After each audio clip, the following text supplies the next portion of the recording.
Alright, I have a 2004 Mazda 3, and I've gotten this engine and everything out, and even the transmission took apart of there, you can see, but I'm going to be doing a few things to this, and right now I'm going to be showing you how we changed the valve covers on this. And I know it's out of the car, but it's basically the same thing. I really haven't removed anything. I've pulled this thing out as a whole, except for just the decorative cover, the Mazda cover that goes on the top of it there.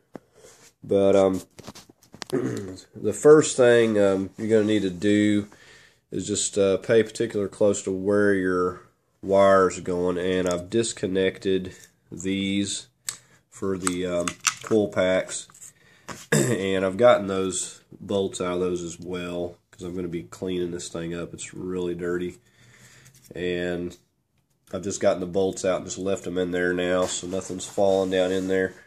I've taken them loose. There's no confusion in these because it's obvious where they go, the way the wires lay in there.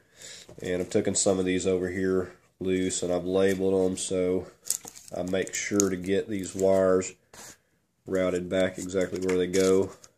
And you've got this little clamp here is going to have to come loose as well.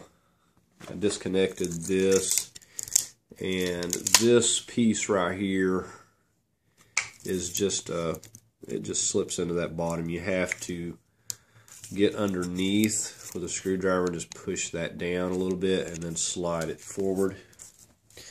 And a lot of these little clips are so brittle because it's been in the heat and it's kind of old.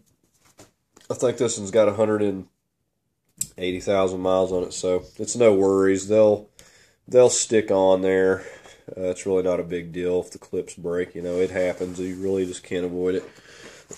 But anyways, these are 8 millimeters around through here, and I've got one more of these I'm going to have to remove as well. And these are kind of stubborn. You have to just wiggle and work these things off. But like I said, you want to mark and make sure that you put these back where they go. So number it, label it, take a picture or whatever, just put it back to where you go. But I'm going to go ahead and remove this one. I've gotten my injector, or my coil packs loose. I've gotten these wires loose, and this will just pull back.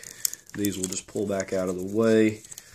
So I'm going to go ahead and get this one off, and I'm going to take and get the remainder of these 8 millimeters that I've got left to take loose. And you'll also want to make sure to mark those or keep them in the valve cover so you know where the studs went, or like I said, or take a picture or whatever.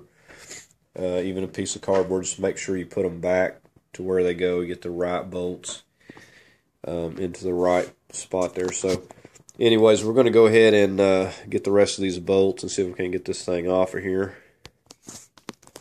Okay, at this point I've taken all of the remaining 8 millimeters loose.